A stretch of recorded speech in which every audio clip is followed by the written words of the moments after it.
சுரக்கும் ஆன்ம உணவாய் ஆண்டவா நீ எழுகின்றாய். அன்பில் மகிழ்ந்து அருளில் நனைந்து ஆண்டவா உன்னில் வாழ்கின்றேன். வாரும் வாரும் இயேசுவே, எழுந்து வாரும் இயேசுவே, வாரும் வாரும் இயேசுவே, எழுந்து வாரும் இயேசுவே.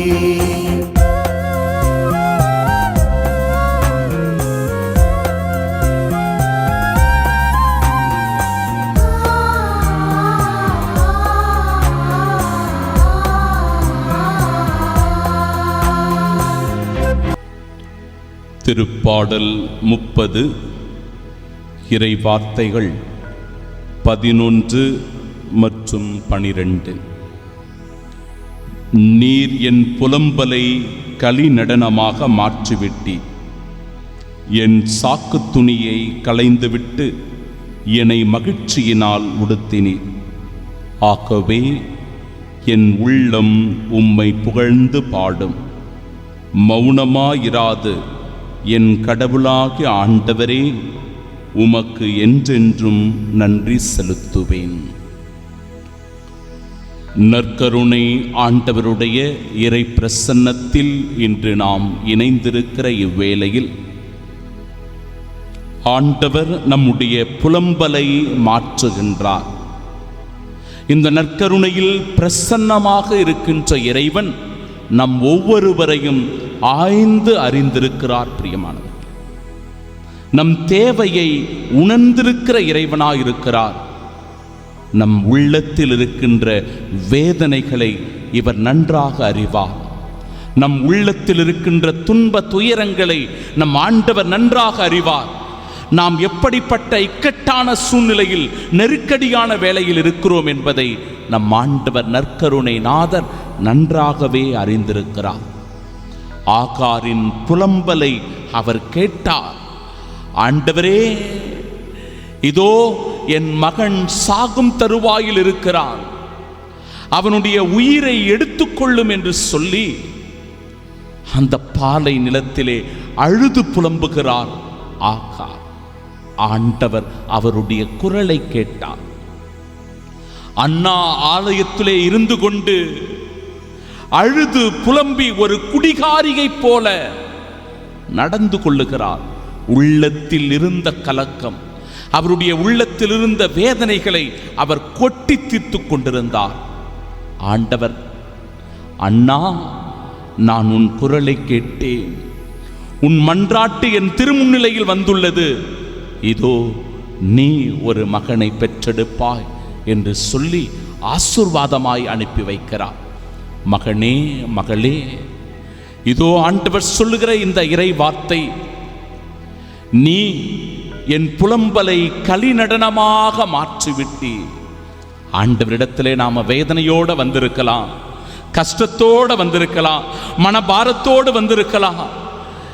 வேறு கதியின்றி ஆண்டவரிடத்தில் நீ தஞ்சமடைந்திருக்கிறாம். சகோதரனே, சகோதரியே, ஆண்டவர் உன் புலம்பலை கடி நடனமாக மாற்றுகின்றார். மகிழ்ச்சியாக அவர் மாற்றுகின்றார். சாக்கு உடையால் அந்த சாக்கு உடையை களைந்துவிட்டு புதிய ஆடையை நமக்கு அணிவித்து அந்த மகிழ்ச்சியின் ஆடையை அனுபவிக்கிறார். நம்முடைய உள்ளம் ஆண்டவரை போற்றி ஆண்டவரை மகிமைப்படுத்துகிற இந்த வேளையில் இதோ கடவுளுடைய ஆசீர்வாதம் நம்மீது இறங்கி வருகிறது, நம்மை வந்து தங்குகிறது. அடிக்கடி என்னை தொடர்பு கொண்டு வேண்டுதல்களை, விண்ணப்பங்களை, ஜெபங்களை பரிந்துரை செய்கின்ற ஒரு தாய் தன் மகனுக்காக, தன் பேர குழந்தைகளுக்காக, தன் மகளுக்காக அடிக்கடி புலம்பிக் கொண்டே இருப்பார். என் மகளுக்கு நிம்மதி இல்லை ஃபாதர், அவங்க சந்தோஷமா அங்க வாழல, அவங்க மாமியார் வீட்டுல பல்வேறு துன்பங்களை, கொடுமைகளை என் மகள் அனுபவித்துக் கொண்டிருக்கிறார், நிம்மதி இல்லாத ஒரு வாழ்க்கை ஃபாதர்.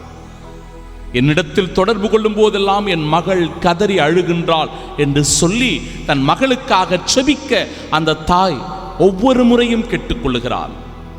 தன்னுடைய மகனுக்கு நல்ல ஒரு வேலை வாய்ப்பு இல்லை ஃபாதர், அதனால் அவன் குடும்பம் கஷ்டத்தில் இருக்கிறது, அவனுடைய வேலை போயிடுச்சு, சந்தோஷம் இல்லை ஃபாதர் வீட்டில் என்று சொல்லி தன் மகனுக்காக, மகளுக்காக, பேர குழந்தைகளுக்காக ஒவ்வொரு முறையும் ஜெபிக்க சொல்லி கேட்டுக்கொண்டே இருக்கிறார் அந்த தாய். இப்படி எவ்வளவோ பேர் நம்மில் புலம்பிக் கொண்டிருக்கிறோம். தப்பு இல்லை. ஆண்டவர் முன்னாடி தான் நம்ம புலம்பணும். ஆண்டவர் முன்னாடி தான் நம்முடைய உள்ள குமுறல்களை கொட்டி தீர்க்கணும். ஆண்டவர் முன்பாகத்தான் நம்முடைய துக்கங்களை, வேதனைகளை, துயரங்களை சொல்லி தீர்க்க வேண்டும். ஏனென்றால் ஆண்டவர் நம் குரலை கேட்கின்ற, நம் மன்றாட்டுக்கு செவி சாய்க்கின்ற, நமக்கு பதில் தருகிற இறைவனாயிருக்கிறார். இந்த நாளில் உன் புலம்பலை கேட்டு இதோ ஆண்டவர் அதை களி நடனமாக மாற்றுகிறார். சகோதரனே, சகோதரியே, எல்லாம் வல்ல இறைவன் தந்தை, மகன், தூய ஆவியானவர் உம்மை ஆசீர்வதிப்பாராக. ஆமென். எழுந்து வாரும் இயேசுவே, வாரும் வாரும் இயேசுவே, எழுந்து வாரும் இயேசுவே. அருள் சுரக்கும் ஆன்ம உணவாய் ஆண்டவா நீ எழுகின்றாய்.